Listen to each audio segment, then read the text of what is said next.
Yeah. It's the hardest. Talk around and disregard it. Strip you off the ground, show you what hard is. Standing strong and proud, nothing can knock this. Let's get it started. It's the hardest. Talk around and disregard it. Strip you off the ground, show you what hard is. Standing strong and proud, nothing can knock this. Let's get it started. Yeah, get your boots ready. We're about to go on a trip where we wrestle, nobody settling or calling it quits. You're here for the grit, betcha this stuff is amazing. You're stumbling, welcome to the bump in the apron. Step into it, the hardest part of the ring. Here to bring fun, yeah, and this art he's king. It's the best thing, making sure you don't tap out. Don't go soft with the hardest podcast out. And it's not just another one, it's clear. Off the rest, in this content, none contest. Take the nonsense off the steps. You know it's nothing but pure gems when it's coming off the chest. Get it? Now it's time to sit and relax. Get your mind blown away, ain't no skipping this track. Have you paying more attention, no listening gap. Get everything I ever wanted, no giving it back. Yeah. What's up, everybody? It's your boy, Kyle, also known as the hardest part o' the ring. Did you catch it? Did you see what I did there? Hardest part o' the ring. I'll give you a second. Get the F out, folks. Come on now. Who's with me? Man, I really wish my name had more F's in it. That would have been a lot more funnier. But anyway. Yes. WWE Judgment Day 2002. Getting the F out. Fuck those pandas. Eat a dick, you goddamn Chinese bears. We're here to talk about some Judgment Day 2002. And what a show. What an interesting show, if nothing else. But making our way towards Ruthless Aggression. I don't know if we're quite there yet. That's, maybe up for debate, but we have, the brands are split. Now we have the transition to WWE. In my opinion, now all we need is John Cena to come out there with his vascular shoulders and silly little tights and yell Ruthless Aggression at Kurt Angle. We need that. We need Eric Bischoff and Stephanie McMahon to be the GMs. And I think at that point, and this is all, I think the that famous Vince McMahon promo. Actually, no, I don't think it's till after King of the Ring. But we're getting there. We're getting there. But lots of Ruthless Aggression quality. I'll say that in this show, which is really what matters. And like I said, it's a fun show. Judgment Day, and I should say we're fresh off of Backlash 2002, of course. That is where Hulk Hogan defeated. That is where Hollywood Hulk Hogan defeated Triple H to become the new undisputed champion. Yeah, that's a thing. But on this show, we actually see a bunch of rematches from Backlash. We get Rob Van Dam versus Eddie Guerrero once again for the Intercontinental title. We get to see Kurt Angle versus Edge again, but this time in a hair versus hair match. That's right, Bald Kurt is upon us, ladies and gentlemen, and I'm here for it. I mean, that's probably when I think of Judgment Day 02, that's what I think of. I don't know about you guys. I think of Edge slapping a bunch of shaving cream on his head and slapping him awake when he's done, But we also get a brutal Hell in a Cell match between Triple H and Chris Jericho. We get to see Stone Cold in his last match for a long time in the WWE against Ric Flair and Big Show, of all people. Like, what the hell? That's a match that happened? A lot of weird storyline implications there, but we'll get into it. But of course, the show is capped off with a WWE Undisputed Championship match. We have we have Hollywood Hulk Hogan defending the title against The Undertaker. Big Evil the Red Devil, Booger Red. What else? They really tried to drive home the Red Devil. I'm noticing that and watching the Raws and SmackDowns leading up to this. They really wanted Red Devil to be a thing for The Undertaker, but it never really caught fire, huh? Is he the devil? But Big Evil is upon us, and big show for him. Let's just say that. But lots going on in this show, lots to talk about. But if you're just jumping in here cold, maybe you just discovered me, maybe it's been a while since you listened to me. But if you like this type of episode, if you like mid-2000s or early 2000s WWF, WWE, I suggest I'm pointing at you, Steve. Go to apronbump.com for all my full episodes, and you could even go to the episodes tab at the top and select whatever promotion or time period that makes your nipples all turgid. But you can go and select Attitude Era, and that'll bring you to all of the Attitude Era episodes that I've done thus far, all the way from Royal Rumble 2001 up until now. And by the time I drop this, I'll probably add a Ruthless Aggression Era section as well. And you'll probably be able to find this one in both, just because it's a gray area. But go check that out. All those shows in chronological order, so you can binge away, daddy. And for this episode, could not have asked for better guests than Dave and Michael from the Ruthless Aggression Era podcast. Yes, sir. I've had Dave on quite a bit on this show. Always a great time with David, but decided to bring on his big sexy co-host as well, Michael, to join in on the party. You can find the Ruthless Aggression Era podcast on Twitter at RA Era Podcast. Find their podcast wherever you listen to podcasts, as well as YouTube. And really fun guys. They as their title suggests, they cover the Ruthless Aggression Era of WWE. They started from around Vengeance 02 up until where they're at now, which they're almost at WrestleMania 21. So really, really fun podcast. I suggest you check that out. If you like this, you'll definitely like that. So, but yeah, excited to have these guys on to kind of bringing them back to the beginning, a little bit before they started their podcast, so they can talk about, Reverend Devon and Maven, trying to fuck Tori Wilson, but breaking his leg, and having Tajiri visit him in a hospital and missed him and Tori in the face as he's sitting there with a broken leg. This is all stuff that happened. We talk a little bit about Maven, maybe too much about Maven in this show, but yeah. So go check them out. Check me out, why don't you? You already hit play, so you might as well, right? WWE Judgment Day 2002 with myself and Dave and Michael from the Ruthless Aggression Era podcast. Lads, thank you guys for once again, Dave, having you on again, and Big Sexy Mike making your debut. Lovely time as always. The Velocity crew. I don't know. Do we have a name? C Squad. Well, it was the Velocity crew, but then they fired him. Ah, damn. Quick question before we talk about Judgment Day. When does Velocity stop? Is it 2005? No. No, it runs. 07, 08. I want to say like 7, 8. Yeah, I feel like it runs for same as he. It's after 07 because we have Benoit versus Sylvan in 07 in Velocity. I think it's like really. Wow. Yeah. Well, it felt like a banger as well. Yeah, the C-shows run for a while.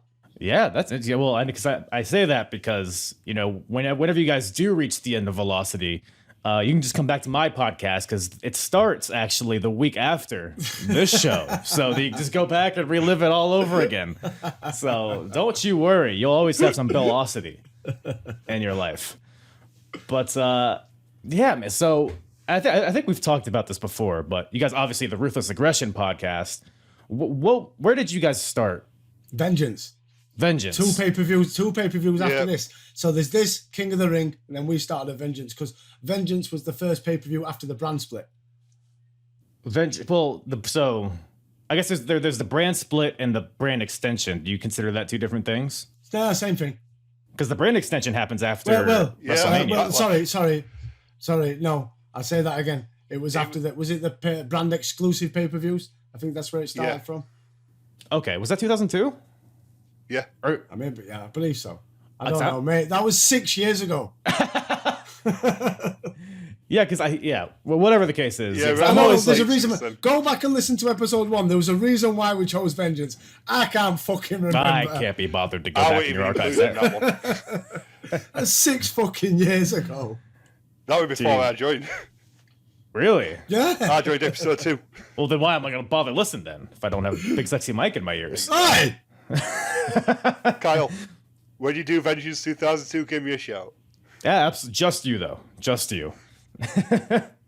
But yes, I asked because I never really know quite when the Ruthless Aggression Era starts. I feel like I feel like back in the day. It's after the John Cena debut. Again, we're going 6 yet. I feel like that could be why I picked Vengeance as the go-to start one, because it was after John Cena's, Kurt Angle's, and the role before that was Vince McMahon's Ruthless Aggression. He wants Ruthless Aggression. Yeah. So I feel like that's why I chose Vengeance. Yeah, that would make sense. But you could also make an argument for Judgment Day, because that's the first pay-per-view under the WWE. Get the F out. What a campaign that was. Man. What a campaign. What a commercial we get later in the show. Oh, God. A couple of them for getting the F out. It was a great campaign. Do you know the things I always remember? Because like back in 2002, I must have always been like 16, 17, that sort of age. And it was so weird saying WWE instead of WWF. Yeah. Where now, in like 2022, you say WWF and it sounds so strange. Yeah. No, it's unless you drink on it. Yeah. Well, yeah. Dave Meltzer too. He still calls it WWF. Like you're doing it on purpose. It was always the Fed. It was always the Federation. They were always wrestling for the Federation, and now they're wrestling for the entertainment. I hate them pandas. Yeah, fuck the pandas. World Wrestling Entertainment Championship doesn't sound as good as World Wrestling Federation Championship. Yeah, very true. Especially when you had certain ring announcers that'd say it. Like I always was like Think. Everyone goes to the Think, but I was a big Tony Chimmel fan, and when Tony Chimmel said World Wrestling Federation, something about it sounded great. Yeah, sounded great, and like I said, I always remember back then it was so weird saying WWE. Well, like I said, where now WWE it's just WWE. No one says WWF. Yeah, no. For like what fucking 40 years, 50 years, it was WWF. Maybe not, maybe longer. Like, can you remember the transitional period for about a month or two when they tried WWFE? No, I don't. Yeah. So when they were fighting, when the World Wildlife Fund finally started, like, we've had enough of you using WWF. Yeah. Because they'd agreed something like, I think it was either 5-10 years prior to this, where they'd agreed a deal because they kept taking them to court. And they'd agreed, right, you can, Vince McMahon, you can keep using... Did it for him. Yeah. They said you can keep using WWF. Right, as long as you use World Wrestling Federation and stop using WWF. Right, and they said, yeah, okay. But then WWF is Vince. So eventually they took them back to court and back to court and back to court. And they finally won. So for it was on like a couple of months before they started Get the F Out campaign. They called themselves World Wrestling Federation Entertainment. Linda McMahon did a little fucking rally cry and everything. And they were WWFE for literally like 2 months. And that was it. It weren't even that. Right. Yeah. Probably not even that. Yeah. Probably not even that. Yeah. At least they didn't call it like the WWFE Championship or anything like that. I guess just for like corporate purposes. It was slash as well. It was WWF/E. Oh man, those pandas, man. You don't want people getting confused. You don't fuck with the pandas. Because even commentary takes the piss out of it a little bit. Well, could you imagine waking up and getting told by your parents you're going to a WWF show and you're expecting to see Hulk Hogan, Ultimate Warrior, Randy Savage, and you see a lot of fucking pandas? Maybe it must have happened at least so once. Mad. I'd be pissed. It's got to have happened once, hasn't it? For someone over, or maybe like somebody within the Wildlife Fund was a massive WWF fan, and one day they just their favourite wrestler lost, and one day they just fuck you, Vince. I've had enough. I'm not taking the name.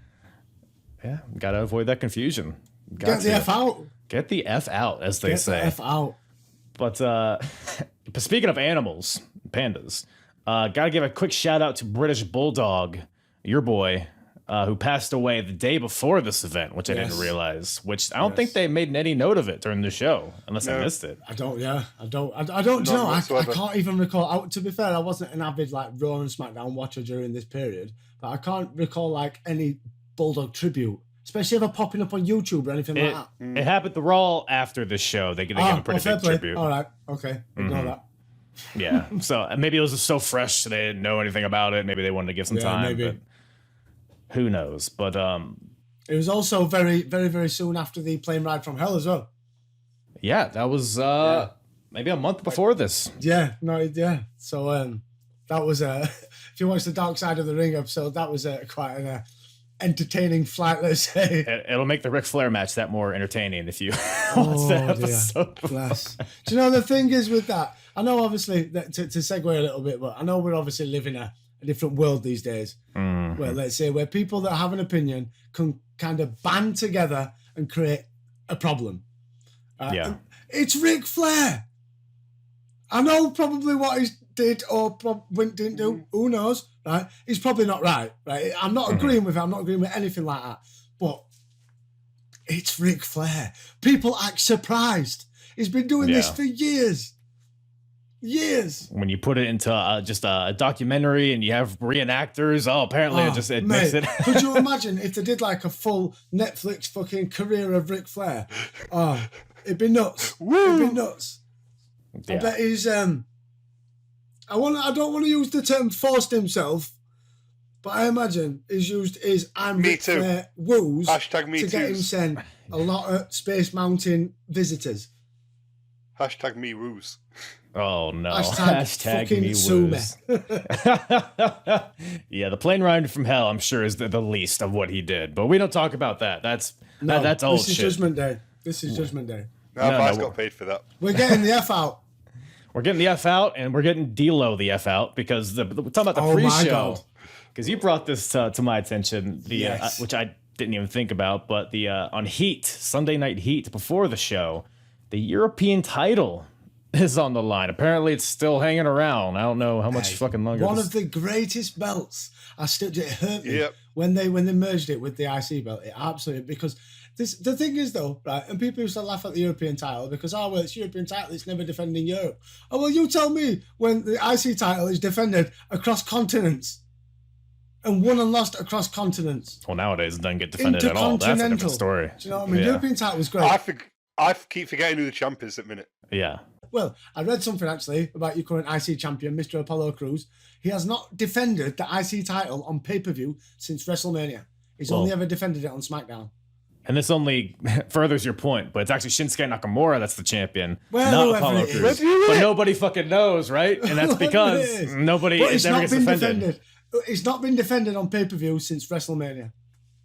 What's he need IC title for? He's got Boogs. Yeah. Boogs should be a champion at some point, but Boogs isn't here. Anyway, the European title, as I'm saying, how we segued, was fucking awesome. And they should bring it back. Brilliant title. Yeah, and we got probably the most prolific champions ever facing off just on the pre-show. D'Lo Brown and William Regal. It seems like whenever William Regal doesn't have anything to do, they just give him the European title. Hey, go be a cunt around the ring and wave and do your William Regal thing.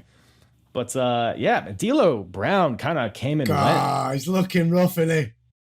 I mean, he's not looking that rough. He kind of looks like... give over with you. He looks like a fucking jobber. He's got this stupid blue one piece on. He's got some stupid silver D things outside of it. He looks like he's not my D'Lo. He's D. Where's that Brown. Chest protector? He's creative wrestler D'Lo when you can't afford customs. Yeah. Where's my D'Lo? Where's my D'Lo? Back when he was the Euro Intercontinental Champion. Look, his chest recovered. He doesn't need the chest protector anymore. He's good. Mate, what a gimmick. What a gimmick. Broken ribs. I still, the thing is though, broken ribs still gets medically cleared to wrestle as long as he wears a weighted vest. Yeah, you're protected. I mean, look how thick that thing is. That's what people think of when they think of D'Lo Brown too, is that goofy ass chest protector. They think of that and they think of that. Don't hurt your heads, guys. That's it.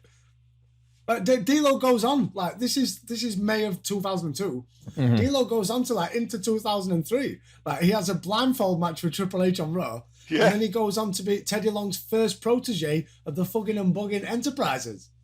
Yes, with Rodney Mack, run. right? Yeah. D'Lo picks it. If you think Attack. D'Lo debuted with the Nation in '97, D'Lo has quite the run. But he's fucking trash at this point. A longer run than Rock. Yeah, I mean, it's from start to finish for sure. But like, because he had this match, right? And I've watched some of the Raws and SmackDowns after this show, and D'Lo's just gone. Like, I guess maybe he's probably on heat. It's done. But it's done. he literally just comes. Done. He returns to like a big, praise from the audience, and His they're like, music, never mind. It's his theme. It's not. That's the only thing it is. When that hits, you better recognize. Everyone goes wild because they remember D'Lo back in the day when he was sick. D'Lo and X-Pac with their matches over the European title were fucking phenomenal back in for wrestling at that time. Right? But D'Lo now and the thing is, when I think D'Lo Brown versus William Regal, my brain goes to 13 years old. Right? But then it also goes to like a bit older because I'm thinking D'Lo Brown of '99, but also William Regal of 2007. Right. But what you're getting in this pre-show match was D'Lo Brown of 2002 and William Regal of 2002, where, for me, don't get me wrong, Regal's still up there with one of the best, but it's not Regal's best. For me, Regal, King of the Ring, while he were on all them drugs. That was Regal's best. Would you have preferred like 1998 D'Lo versus the man's man Steve Regal? God, yes. Yeah. Chest protector versus the helmet? Theme music versus theme music. Ooh. Absolutely. I gotta search it. I bet that's a match that's happened before. I need to go search that out. Wow. Such a man. You guys Come continue. on, Kyle. I needed a such a man. I don't remember the lyrics. I mean, I think like you guys got That's it all covered. it was. That's it. Oh, it's just that. Such a man. Yeah, and then he's a man. A real man's man. It's a wonder that gimmick never took off. It's a wonder. The lumberjack Steve Regal. Oh, man. What could have been? Building. But yeah, this pre-show, I don't know if you guys got a chance to watch it, but D'Lo versus William Regal Wins is with the probably roll like up. With the tights. crotched on the ropes. Shite. D'Lo rolled Yeah, up. what was that? So D'Lo comes off the ropes. What was D'Lo going for? Because I have never ever seen D'Lo in his prime go for a crossbody. So what was he going for? Standing frog splash. I'm just planted him on top rope. I think that's what it was. I think Regal just took him, picked him up, and put him on the ropes. D'Lo dived into it. Sit in corner. Shut It was up. bullshit. Whatever it was, he was just straight running. a fucking pre-show bullshit. And No, I loved it. no sky high, no low down, just fucking No. D'Lo in his purple singlet getting squashed by William Regal or whatever. D'Lo did not recognize. Very, very true. But that brings us to the introduction of Judgment Day 2002 with the old like the Undertaker girls talking like in nursery rhymes, and then you have like the nooses in the background. This, Baby at corn. yeah, it's kind of cheesy, but it got me pretty hyped for it. It's good. I missed them. It made me think of Judgment Day 2000. Pay-per-views, modern day pay-per-views, they don't have the feel of an intro that a pay-per-view had in this era. Yeah, No, I don't like PLEs. I love a good PLE, premium live events. But yeah, this, like you said, it felt like a pay-per-view, and I totally agree. And just like the set that it had, the Judgment Day great. The set. set was beautiful. The name of the arena, my little teenage juvenile self when I hear Gaylord Arena. Fuck yeah, gays, Gaylord. Wainers. I've always loved Judgment Day sets. Yeah, there were some of the. I mean, all the sets these from like. These old sets are phenomenal. It was like they hired a team of guys to be fucking creative about the sets. These days, it's like just use the fucking screen. Yeah, I mean, Lazy these days. even when the sets were bad, they were at least unique, and they were like, yeah. you see them, and you're like, oh, I'm watching a go back, pay-per-view now. You could tell them I apart. think it may be Backlash. Is it Backlash 02 was the one before this? Or the one Yeah. after this? Oh, no, one before this, yeah. Before, Where, yeah. like, this, Swinging year, arches. this one, Backlash 01 and 2000, with a big, stupid, swinging fucking things, right? Looking back now, they look a bit daft, but they were so unique. You're and, daft. Like, they were used, Absolute. Jeff Hardy used it in one of the hardcore matches to fucking jump off and shit like that. I think course. Shane might have jumped off something like that at one of them at one point. They added that element, but these days, there's none of that shit. It's just a fucking screen. Everyone walks through a TV. Yeah. because like here you have the set, you have 12 Stones in the background, the great theme song for this pay-per-view. You got Howard Finkel doing like everything about it. It just felt like a pay-per-view. It's a pay-per-view. And that's I for think a that's been B-show lost. pay-per-view, for what always is kind of a blow-off from WrestleMania. Right, exactly. This felt like it felt like a big deal. Yeah. I think because it had Hogan versus Undertaker, man. 1990 all over again. Oh, man. So, yeah. Get to that fucker. Come on, cowards. Get to there. No. Because we got a banger. You made me watch that. To kick off the show, because we don't talk about that D'Lo Brown. Absolutely, bullshit. we did. Intercontinental Championship on the line. Got Eddie Guerrero, the champion, versus Rob Van Dam. Hoo-wee. So this is a pretty good match. It wasn't like the best match of the show Kyle, or anything. How did we get here? It's I don't know. How did we get Because here? they're having the battle of the frog splashes. That's what it all why isn't comes D'Lo down in to. this? D'Lo should be in this. It should be a D'Lo triple should be threat. a triple threat. So like, I think Eddie, if I remember rightly, Eddie won the title at Backlash from Yes. Rob Van Dam, and this Yes. is the Just a ladder I match, want yeah. my match back. That's it's the contract clause, rematch But clause it's deal. the battle of the frog splash. It was what I liked about this match was the fact we had no chin locks, no rest holds, no breaks. But, and I say this every time, and the worst thing I ever did was start watching Rob Van Dam wrestle again. Because before I started doing this podcast stuff 6 years ago, I'd not really watched Rob Van Dam for many a year because he toddled off into TNA and I'd let him do his stuff, right? Right. But I went back and watched Rob Van Dam, and when I'm watching it back now, week in, week out, and you're watching Rob Van Dam and he goes through the same motions and the same kicks and the same moves. Prepare yourself, and the people. same moves and the same moves and the same moves and the same moves and the same moves. I cannot watch Rob Van Dam anymore. He's lost some steam, I think, from his debut. Because when he first came to WWF Oh, he was brilliant. in 01, The match at Invasion with him and Jeff Hardy was Yes. outstanding. the stuff he did with like Stone Cold and Kurt Angle during the Invasion. Rob Van Dam in 2002 is a hard watch. Rob Van Dam in 2005 is a harder watch because it just gets slower. Rob Van Dam now in 2022 is the same stick, it's the same music, it's the same fucking this, it's the same this, but my God, it's slow. Yeah. But, well, but in we as 2002, bird now. yeah, in 2002, I think he still has it. I think he's transitioning into it. This match, Dave, is not a good example. This match was not one of their better matches. Match. The match on Raw, was it the ladder match? They had The match ladder on match was fucking Raw, where phenomenal. the fan came in and it tried ragging Yes. Eddie down. Yes. Yeah. And Eddie nearly battered the fan. But yeah, the ladder match was. I don't know why they didn't do that at this. Yeah, they might as well have. But like, A pay-per-view match on pay-per-view yeah, makes sense. it makes too much sense, I guess. But Eddie Guerrero too. At this point, he took it because he's recently returned from his whatever he did, rehab or whatever it was, and it took him a while to kind of kick it into gear too because he came back. He was he lost a little bit of that charisma that he was known for. I mean, even he showed up in Ring of Honor, which is a show that I covered too, and I said the same thing. Is like he's missing Didn't he have something. the triple threat match with like CM Punk and somebody else? I think that might have been later, but was it? All right. he had a match against Super Crazy, and then he had some other match, like some tag match or something.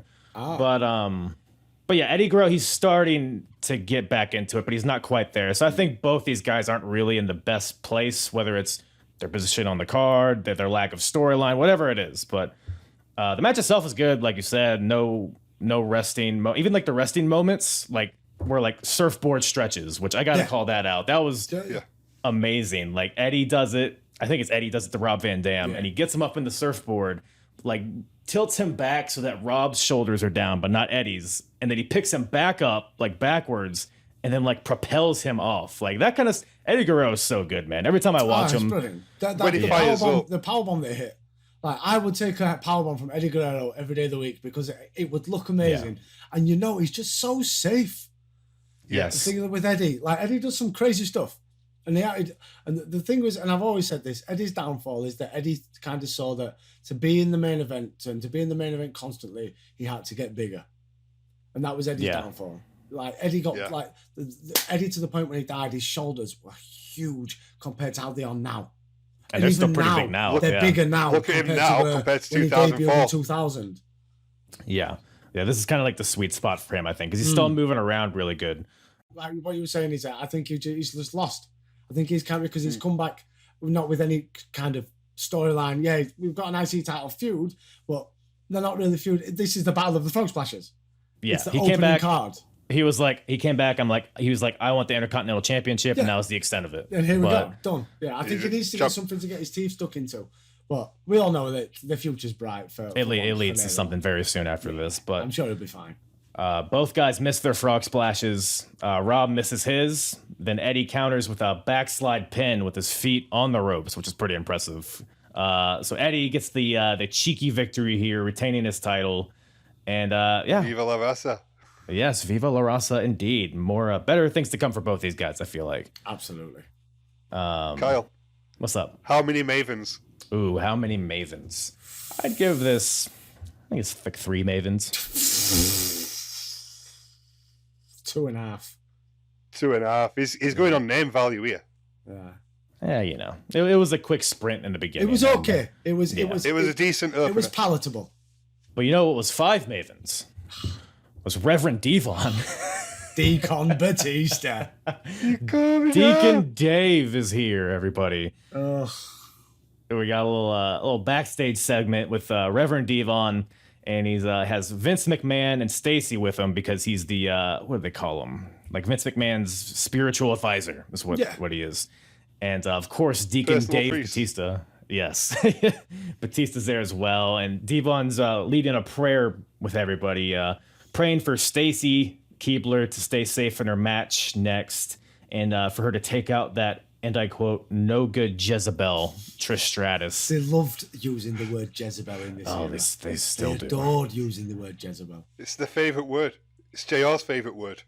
It's a good clean one, but harsh. So it's it's an easy one.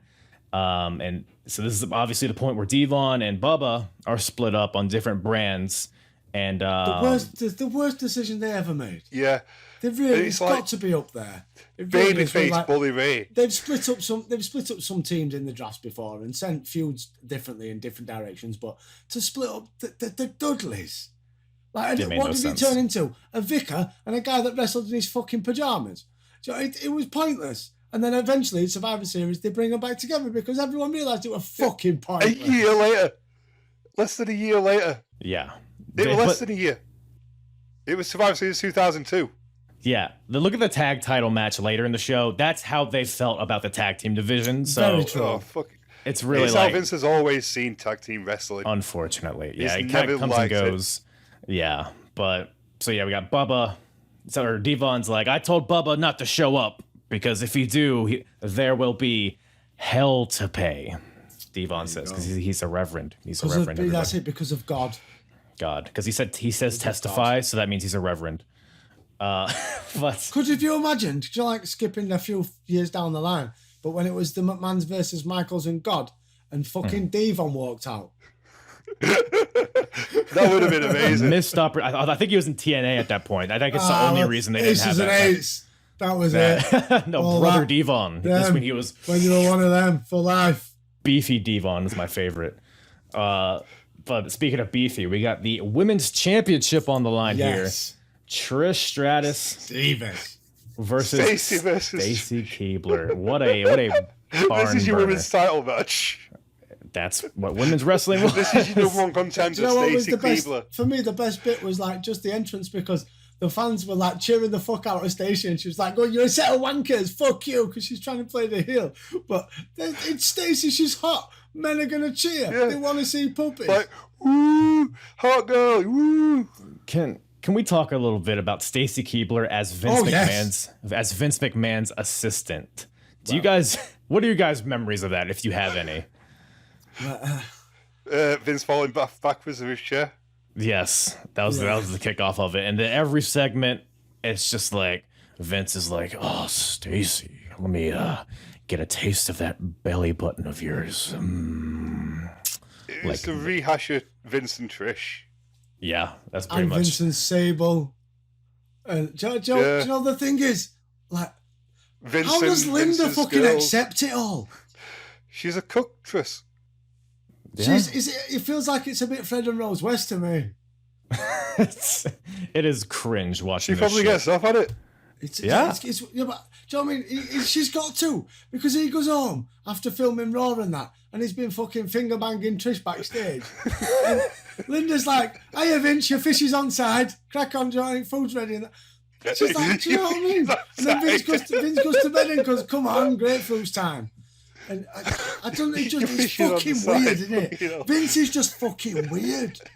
Look, man, him and Stacey. This was a guy, obviously, that wanted to like make the child of his daughter be the father of his son. Fucking. What's Vince. up? Hornswoggle? Is that what we're talking about? No, it was Stephanie McMahon. He wanted Shane to be the dad.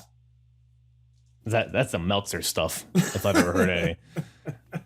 But so we have Trish versus Stacey here. Yes. Bubba Ray Dudley is with is managing Trish and in his pajamas. Reverend. Yes, in his pajamas, and you got Devon with Stacey. So the Dudleys are on the outside on opposite corners, I guess, for whatever reason. Because they're brothers, and because it draft. Because they're on different brands, that means they hate each other. Brand war. And let's not even talk about how Stacey was the Duchess of Dudleyville like 2 months ago. That never happened. Yeah. Oh, yeah, of course. No, this is a whole different piece. Get the F out, everybody. What invasion? Never happened. So my favorite, like, this is Stacey versus Trish in 2002. It's not going to be a barn burner 5-star classic. Drop to a hold. Uncle Dave don't want that. Won't put this one in Tokyo. Don't. No, but you have Batista getting involved in this match. So the ref is distracted at one point. Fucking Batista gets in there, gives Trish Stratus a full-on body slam. It was nice. Which wasn't even the finish, because Stacey covered her and she kicked out. Because I guess that because Stacey Keibler, as hot as she is not going to be our women's champion. Not even with the help of Batista. But towards the end, Trish, she gives a baseball slide to Batista, who's on the outside, which causes Batista to get on the apron. And then Stacey tries to attack Trish, but Trish moves out of the way. Stacey accidentally hits Deacon Dave in the head. And this allows Trish to hit the Bulldog onto old Stacey Keibler for the win. So Trish Stratus retains the coveted Women's Championship. And I feel like this whole match kind of sets up for the aftermath. Well, I don't know if you guys would agree. The thing that what got me is, like, obviously at the end of the match, you got the confrontation with the brothers, the different brands, Raw versus SmackDown. But it never actually ends in anything. We never have a feud of. We never get Bubba to receive him. What the fucking point?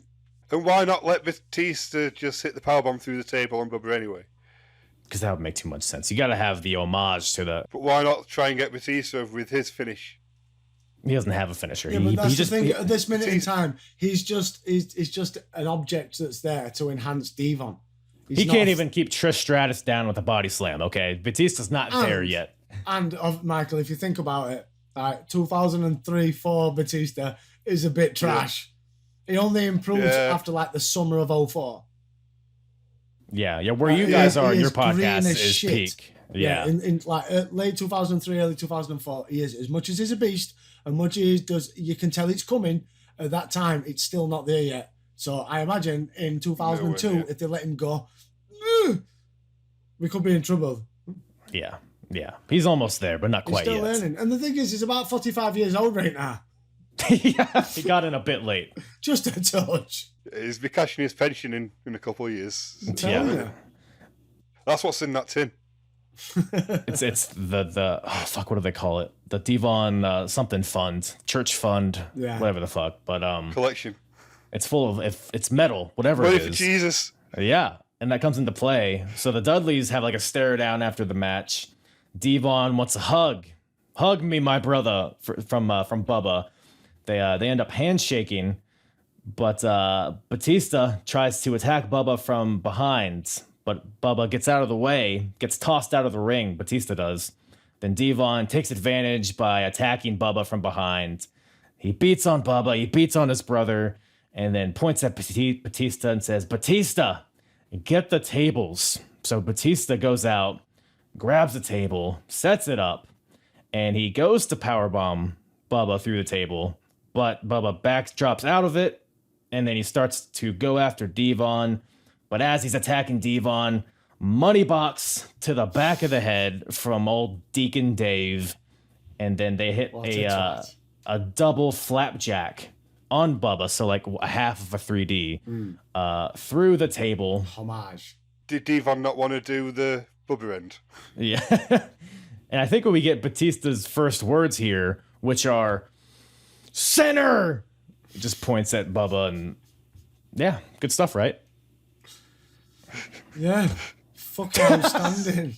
Sure, yeah. Yeah. One Maven. One Maven. Exactly one Maven. If we're talking about the whole deal, I'll give it 1.5 Mavens to be generous. Yeah, you can understand. I disagree, Yeah. but I can understand. We'll agree to disagree on that one. Let's move on. Name value, isn't it? But after that, we get a little segment. We get Ric Flair and Arn Anderson backstage. And Yes. remember, Still looks like he does now.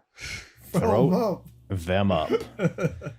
And of course, Ric Flair is the co-owner of the WWE. He's the owner of Monday Night Raw, and recently turned heel on Raw against Stone Cold Steve Austin, which we'll get to.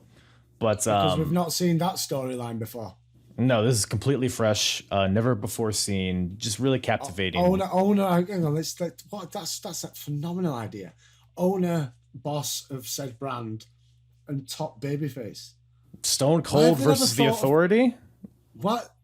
Stone Cold doesn't like authority. Hang on a minute. Do you know when they were losing for 83 Are you weeks trying to in a say row? that bald people with beards don't like authority?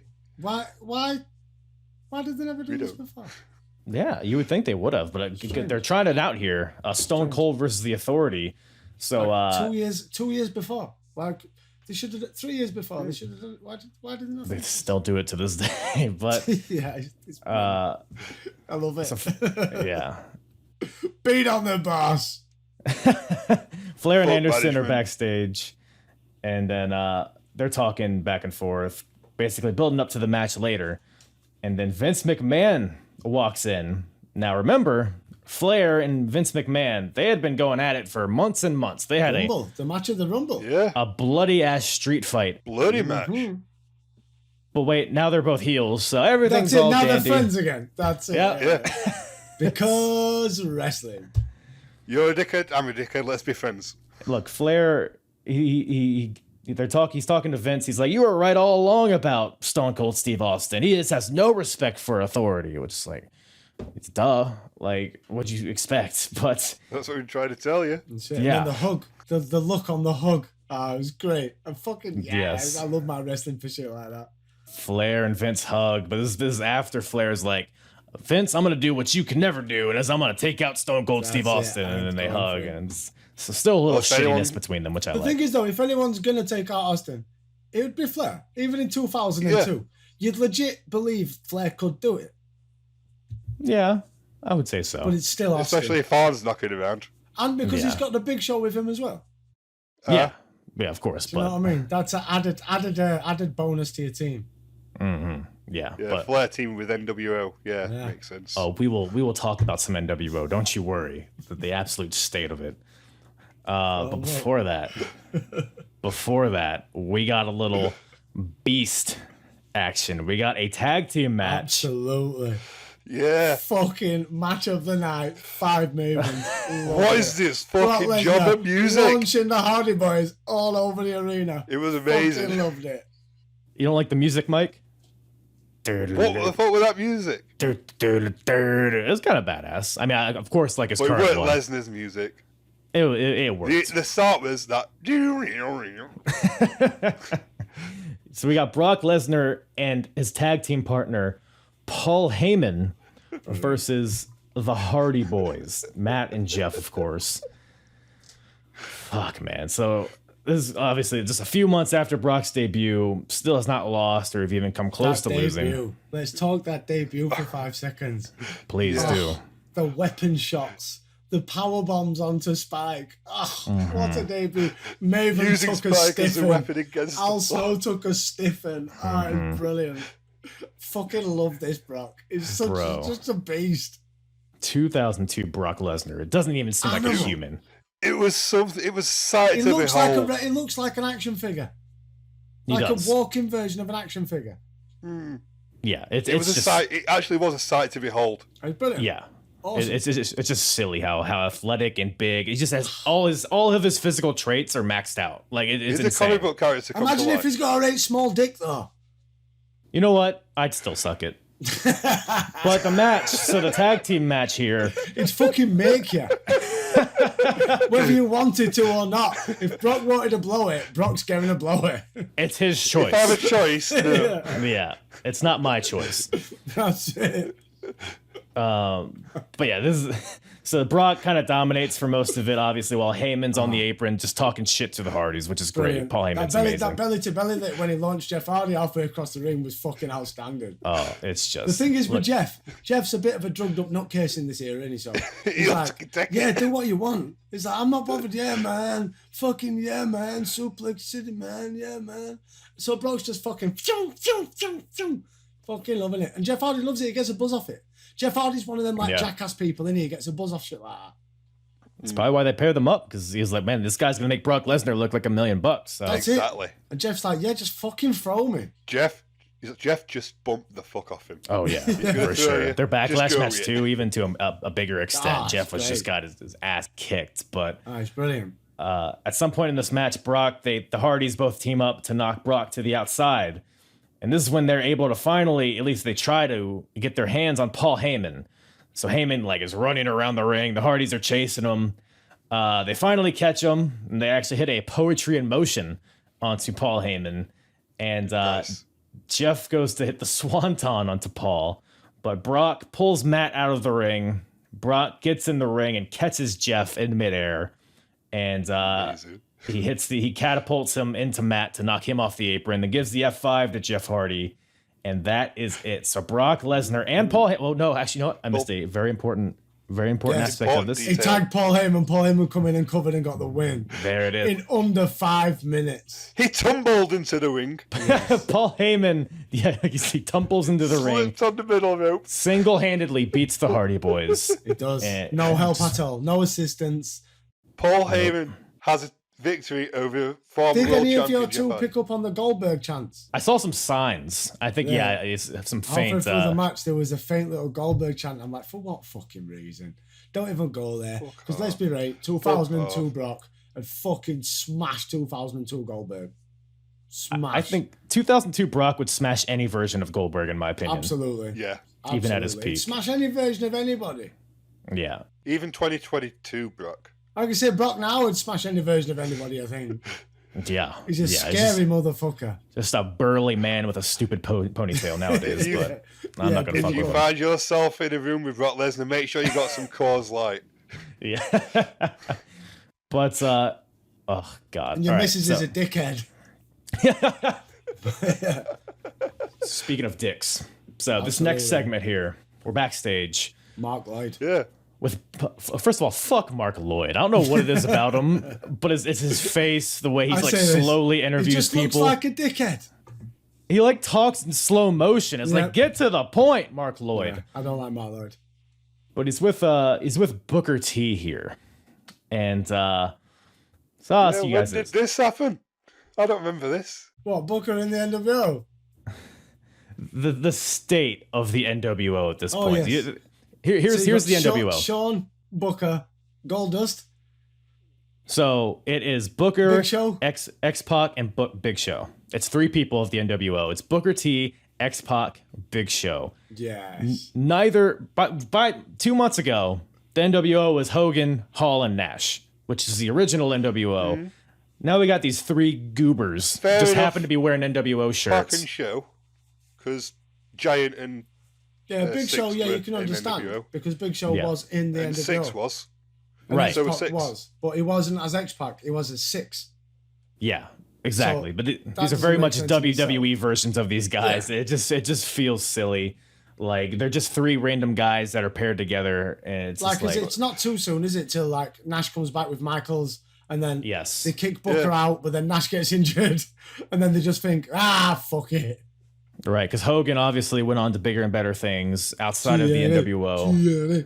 Well, yeah, I mean, eventually, yeah, but and Scott Hall, like we said, this is right after the plane ride from hell, so he's obviously out of here. the Nash. I think he might have gotten some sort of injury, but like you said, he comes back. I think like 2 or 3 weeks after this to introduce Shawn Michaels. Straight away. Yeah, and then it's squad. Yeah. And it's like return match, dush, gone. Bye bye. This thing's snake bit. Might as well get rid of it. But but right now, May 2002. Right now, we're still fucking rocking. There's still 3 of us. The band is back together. Yeah, and they might not have any. Booker and Big Show. What a fucking faction that is. I mean, Booker's especially rocking because as he's in this interview, he gets distracted by a young lady off camera. So he goes over to her and basically says, yo, you want an autograph or something? And he asks her, you have a paper for me to sign? And then she says, I have something for you to sign. And then she whispers in his ear something. What do you think she said in Booker's ear? She said, come and finger the shit out of me, arsehole. Okay, that's a bit vulgar, but I reckon she went something about tongue deep inside his arsehole. Okay, well, maybe because his face, perhaps his facial reaction. Yeah, I feel like Mike's is a bit more intimate. I think either one is a great option. Either one's intimate. Yeah. It's in arsehole. And then he said, "Tell me I didn't just smell that." Yeah. So that's where we're at. So they go more on this later because we can't just have one segment for this, but absolutely not, because it's a pay-per-view and we need to fill it. Something gets filled somehow. Not with matches. We need to just not fill with wrestling. It. Just fill it. Booker T's cock is how we fill it. So I bet it's fucking. I bet it's like your microphone. What do you think is longer, his dreads or his dick? Dick. His dreads here. I reckon him and Batista. I reckon they stand in showers together and they're like fucking. Jesus. Like living in fucking wildlife. Before we get too horny, you might want to move on. So they'll meet at a hotel Can we later go back on. and talk about Stacey and William Regal and chopping trees? Nope. More on Booker's dick later. All right. So before that, to kind of fluff us up for that, we have a 2-on-1 handicap match. Ric Flair and The Big Show versus Stone Cold Steve Austin. What's the Horseman doing teaming with an NWO member? They don't explain that. They really don't. It's all crazy. I thought at least JR would have explained it. Forgive me if I'm wrong. Is this not Stone Cold's last pay-per-view match for a hell of a long time because he soon spits his dummy out? Because correct. He don't want to lose to Lesnar in a qualifying match because I'm Stone Cold Steve Austin and wrestling's fucking real. Yeah, man. This is yeah, you are correct. This is his last pay-per-view for a while till No Way Out of 03. But with Easy-E. It's another Authority versus Stone Cold fucking storyline. Absolutely. That's the, you know, this has always been my biggest gripe with Stone Cold Steve Austin. I feel like the gimmick of Stone Cold Steve Austin is so one-dimensional. Yeah. Unfortunately. Yeah, because he always has to fight against the power or the man or I think that's very true because although his heel run in the Invasion I think is a lot better than people give it credit for. I loved his heel run. I adored his heel run. Because the storyline as a whole got really stupid towards the end of it. But that's not because of him. Like he made the most of it. But other than that, because after the Invasion, he immediately turned babyface again, and then he kind of went to this state of not quite the top guy, but also this is when the What chants became a big thing. So most of his segments were kind of comedy based, and they had the whole Booker T in the grocery store kind of deal. He's kind of turning into a bit of parody of his former self a little bit. Yeah. And that's a common theme in 2002. Is they try a lot of things that worked in the Attitude Era, to a T, exactly, but it just. Coming into this pay-per-view, I was more bothered about Hogan and Undertaker and Triple H and Jericho than Stone Cold Steve Austin being on the pay-per-view. Where back in the day, the first name that would come to your mind when you think of a pay-per-view would be Austin versus Vince. Yeah, which is crazy. Or Austin versus one of Vince's men. Right. And you said it. It's you think of Judgment Day 02, you either think of Hogan Taker, you think of the Hell in a Cell, or you think of Kurt getting his head shaved. Those are the three things. You don't think For me, Austin. it's Kurt. I didn't even know he was on this pay-per-view, to be honest. This is Stone Cold fucking Steve Austin we're talking about. It's crazy how he's booked in 2002.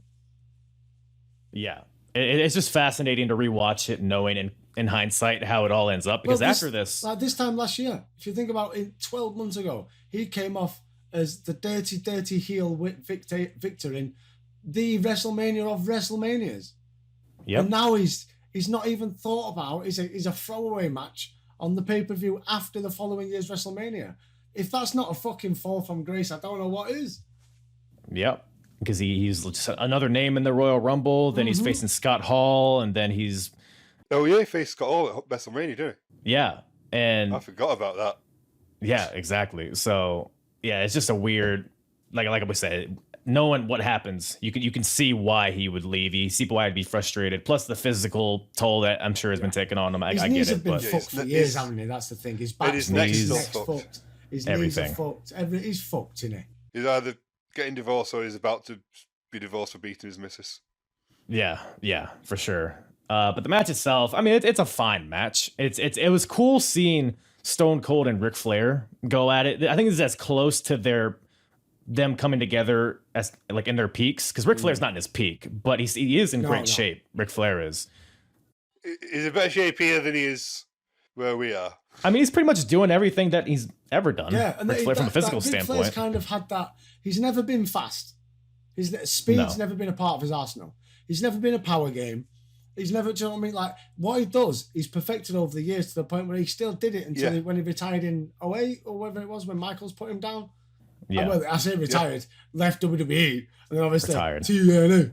TNA. Him and Mick Foley, what a feud that wasn't. Yeah, but the backstory here, just real quick. So Flair is obviously the owner of Raw, and when they did the brand extension initially, Stone Cold was a free agent, and there was basically a bidding war between Vince and Flair as to who's going to get Austin. Eventually, Austin, he signs to the Raw brand, but right after he signs the That's where the contract, money is. he gives Ric Flair the Stone Cold Stunner because things don't change, apparently. And then at Backlash, it was a number one contendership match between Stone Cold and Undertaker. And that's the one where Undertaker won while Austin's foot was on the rope, but Ric Flair didn't see it. So now this whole thing is like, oh, did Flair try to screw Austin? Did he do it on purpose? Does he have a vendetta against Austin? Eventually, there's a match on Raw where Flair and Austin are teaming together against Big Show and X-Pac. Flair ends up turning on Austin, aligning with the Big Show, and yeah, like you said, it's just another authority storyline for Stone Cold. Authority versus Stone Cold Steve Austin. I don't like my boss, I'm going to beat him up. Yeah. I don't like rules. Imagine doing that in real life, though. Yeah. I don't like my boss. I'm just going to beat you up. Well, that's why it caught fire when it did, is because that's everybody could associate with that. But as far as the match itself, did anything in particular stick out to you guys? I like the chops. I feel like this was the only time that chops have ever been delivered to a wrestler in a match where fans have not gone woo. This time it was Austin delivering them, and we got Watts. What? Like, we don't get that I like anymore. that he went for a beer break. That died out, didn't it? I sure did. I think they went. You had Ric Flair. He went through his motions. We got his bumps, his normal Flair bumps. We got all the classics. Yeah. Yeah. I quite liked how Austin and Flair was having quite a good 5-6 minutes, and then Flair tagged in Big Show, and everyone booed the fuck out of him. We're not like with Flair. We're not like with Flair and Austin. You know? We don't need that cunt. Is this before Big Show went down to OVW? Yes. I think it's end of 2002. It's whenever No Mercy comes out, because wasn't he supposed to be like the cover star on No Mercy, and they sent him back to OVW because he sucked. That's possible, because yeah, Big Show's huge here. No, it was SmackDown. It might have been a few times where that Yeah, happened. SmackDown Honestly. 2. Oh, SmackDown 2. 2000. 2000. Yeah. Big Show. It was He's shit just at this like. time. Yeah. He was not. He'd been fucking around in the hardcore division for forever, and now all of a sudden he's in NWO and he's facing Stone Cold. It's all. And he's got shitty, some but- awful ring attire. Like, when you're a big man, there's only certain things you can wear that make you look half decent. And the singlet that he wears at this period, there's just something about it I don't like. I'm not comfortable with. I feel like I see too much of his dick. Who has a bigger dick, Big Show or Booker T? Ooh, Booker. Gotta go with a black, aren't you? I reckon it's just. No, black men are hung, man. That's a common thing. Every generation of life known that. Yeah, I feel like Big Show's kind of Standard. smells. But You know. I reckon Big Show's got like a fat, chubby one. It's probably in proportion. Do you know, like an American pit bull? Okay. Uncircumcised and everything. Ugh. That's good. That's gonna be in my head for the rest of this. So, so to speak. But yeah, the end of this match. So towards the end, like I said, they're chopping each other. What's what? Flair hits Stone Cold with a low blow, but Lil Nate is reffing, so he doesn't care. But eventually, X-Pac comes out. Of course, the third member of the NWO. Of course. He goes to super kick Stone Cold, but misses and hits the Big Show. Stone Cold gives X-Pac the stunner. He goes flying out of the ring, and then Austin then hits a stunner to Flair, and that gives Stone Cold the win. So, yeah, I mean, what more can we say? It was fine, but it definitely felt like a throwaway. Yeah, definitely. Definitely a throwaway. Absolutely a throwaway. The thing is, though, the fans love Austin. The fans still adore Austin. I don't understand X-Pac. Do you know what? It baffles me how X-Pac is still around in 2002. It really does. I kind of liked him when I was a kid, but looking back now, it's not that good. But yeah, it was just a throwaway match. It was booked correctly in a different time period. Could have been a main event. Mm-hmm. But it was a throwaway match. It was the third match on a card. That's not how you treat Stone Cold Steve Austin, and you can see why. Or Ric Flair. Yeah. I know he's kind of not come back as like more of a wrestler as he's still getting used more of a managerial or authority figure at the minute. Sorry, but I don't know.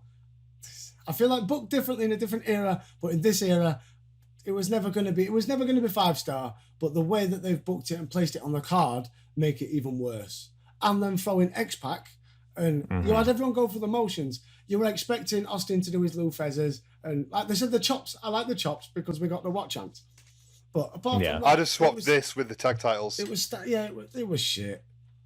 I mean, just think to when Big Show debuted, he debuted in that cage match to help Vince McMahon against Stone Cold. So it was kind of if you replace Flair with Vince. Yeah. There's history there. Absolutely. And that felt like a main event program at the time, but now it's like, I don't think so. But I think the Big Show looking like trash as well didn't help. Yeah. Nobody believed in the Big Show at this point. He needed to figure something out, which absolutely he eventually would, I guess. Absolutely, definitely. Yeah. He listened. He went away and he listened, and he come back a better man. You know, it's crazy. We're kind of shitting on the Big Show, but he's the WWE champion in 5 months or so, 5 or 6 months, which is crazy to think. Courtesy of Paul Heyman. Yeah, that was a weird. He was wrestling in jeans, but with a singlet tucked into his jeans. Yeah, he never quite figured out the attire. No, but never. So the next match is what I personally think of when I think of this pay-per-view. Yes. Hair versus hair. Yes. Kurt Angle versus Edge. Man, these two had some amazing fucking matches at this time. All this over a t-shirt. And the little signs. The signs, that Edge made. What a segment They could have at least had a whip around backstage, raise some money for charity or something. What a segment. Yeah. That with the signs was outstanding. That for me, this is one of them feuds that really pushed Kurt on. I don't know about Edge, because I still feel like it takes Edge a long time to hit that peak. It helped. It certainly helped. This pushes Kurt on to be next level, because we've had the stuff like with Vince and Kurt and Austin, and now this with Edge is just something else. It's fucking brilliant. And shaving Kurt Angle's hair was the best decision he ever made, even though I could never get used to it. Sorry, spoiler alert. Yeah, Angle loses. But I could never get used to it. It's like, but it was brilliant how he ran around with this Rick Steiner looking fucking headpiece for a bit. And we had a different singlet. It was a whole new Kurt Angle. And then he came back again as like the Beast. And I think shaving his head was the best fucking move. Could you imagine how much of a dickhead Edge would have looked with the bald head? Exactly. Do you see him when he had short hair? Exactly. Yeah, that'd be that insane. guy needs to keep his hair long forever. Yeah. Not now. He looks like an alcoholic tramp. Yeah, he's very much caveman nowadays. But it looks like he smells. It's Viking. It's because he was on Vikings, isn't it? You gotta live the gimmick, brother. I suppose. Exactly. But yeah, this is the beginning of the SmackDown 6. These two, and it's definitely like you said, the kind of a different version of Kurt Angle, which is definitely I'm a big fan of it. Bald Kurt, best Kurt for sure. Like I said, these guys, they had a match at Backlash. That was amazing. They have a steel cage match after this show. That was amazing. This match is really good too. Yeah. Although the money in it is the aftermath, obviously, but it was funny. It's like leading up to this match, they cut to Michael Cole and Taz before this match, and they basically build this up to kind of like tell us how we got here, and they show a graphic, like the match graphic of this match, and then they cut to like a photoshopped with both of them bald. Yes. And they're both just laughing their Great. asses off. It's great. Which is hilarious in hindsight because everybody's looking at bald Kurt Angle like, wow, how ridiculous do you look? But now that's like most of his career as bald Kurt. That's like what people think of when they think of Kurt Angle today. After this. You just weren't used to it then, were you? That was the thing. You weren't used to it in the slightest. No. It's like you knew me when I had long hair. Yeah. You couldn't remember me with hair now. Yeah, exactly. But the match itself, like I said, I mean, the belly to bellies from Kurt. He did like one phenomenal. From the ring to the floor. He did one off the top rope. How do you land without that hurting? Edge splatted all over the floor. But eventually Edge, he goes for a spear, but Kurt gets out of the way and Edge ends up spearing the shit out of the referee. And this allows Kurt Angle to go out and grab a chair. But before he can use it, he gets speared by Edge, but there's no ref to make the count. So Edge basically, he sets up for another spear, but this time Kurt counters with a punt to the head, hits an angle slam, or he goes for an angle slam, but it gets reversed. And Edge goes and hits another spear, gets a 2 count, really close 2 count. But then Angle is able to come back, hits a spear of his own, and then the angle slam for another 2 count. The false finishes in this match were great. The crowd was biting on each of them. But ultimately, Angle, he gets Edge in an ankle lock, but Edge is able to kick him off. Kurt bounces off the ropes, and Edge locks in a small package for the win. So Edge gets the win, and Kurt has to get his head shaved. So a massive pop as well. A huge pop. Oh yeah. I don't know if people were popping for Edge winning. I think they were more popping because Kurt Angle was going to get a haircut. Yeah. But it was sure. Match was great. There was one little moment during, I think it was just before the spear to the referee, where Lawler went WWF, and then JR went, say that again, and you can get the F out. We're all having fun. Love it. But no, that's brilliant. I think they give it 15 minutes, and they used every minute. Suplexes, Angle with his Germans, brilliant belly to bellies. Edge, these DDTs, it was brilliant. Like I said, the near falls, the false finishes. For me, match of the night, outstanding. Absolutely, match of the night. 5 Mavens. Oh, I support 5 that. Mavens exactly. Yeah, no, for sure. This was Kurt's job. Here was to make Edge look great, and that's exactly what he did. Yeah, I would say this. You could make an argument that this is peak Edge, at least his initial babyface run. Yeah. This is peak leaving the mid card. Right. Edge. Yeah, Yes. exactly. So Edge gets the win, but Angle attacks Edge after the match. Obviously, he doesn't want to get his head shaved, but Edge hits the execution.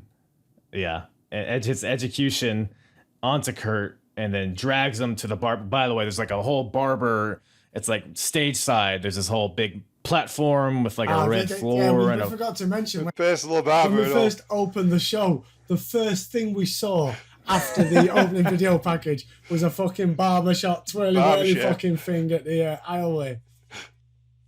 It's like when they would have like a buried alive match and they would constantly cut to like the mound of dirt. Yes. You just see some guy just shoveling some shit.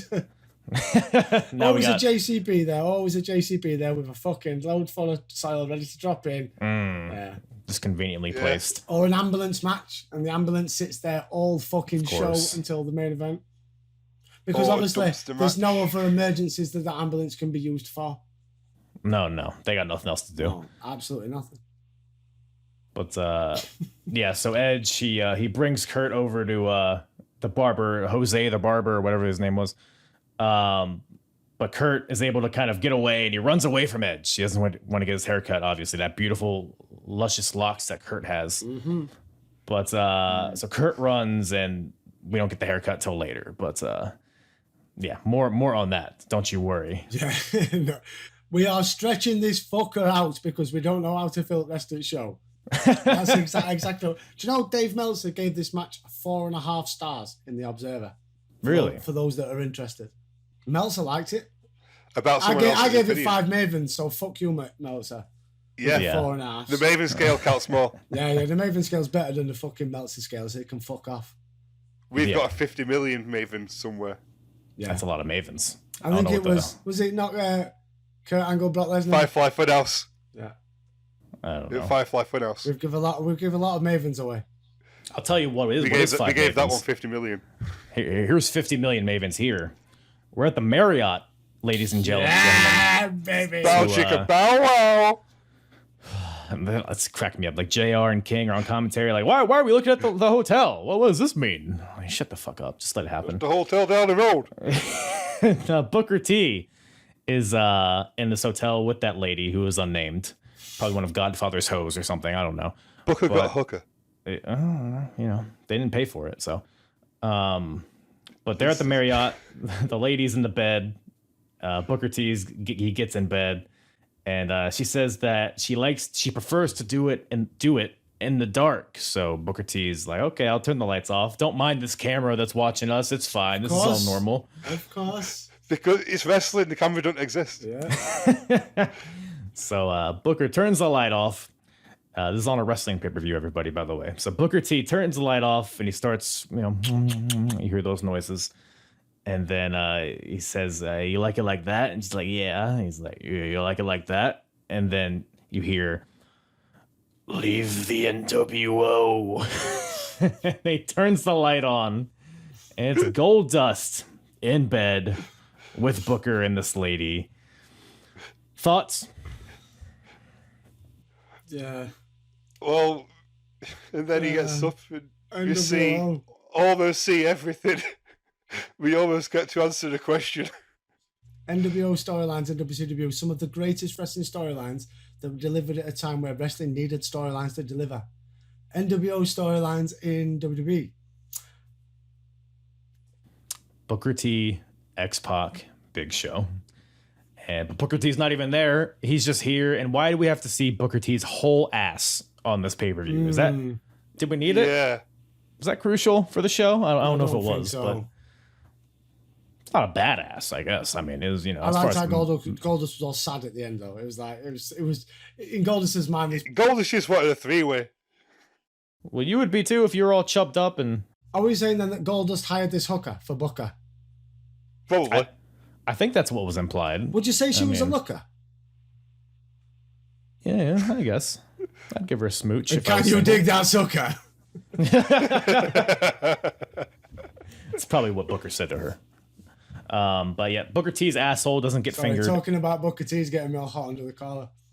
Hey, you saw that ass, that beautiful, those. We almost got to answer the question. Yeah, almost. Maybe one day.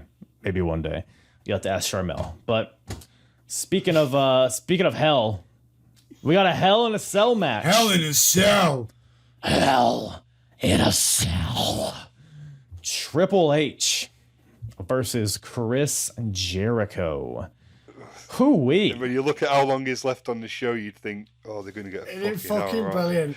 You go down the running order for the match, and all you have to do, you don't even need to look at the wrestler, right? You just go down the times, and you look at the biggest one, and you just know that it's going to involve Triple H and the World Heavyweight title.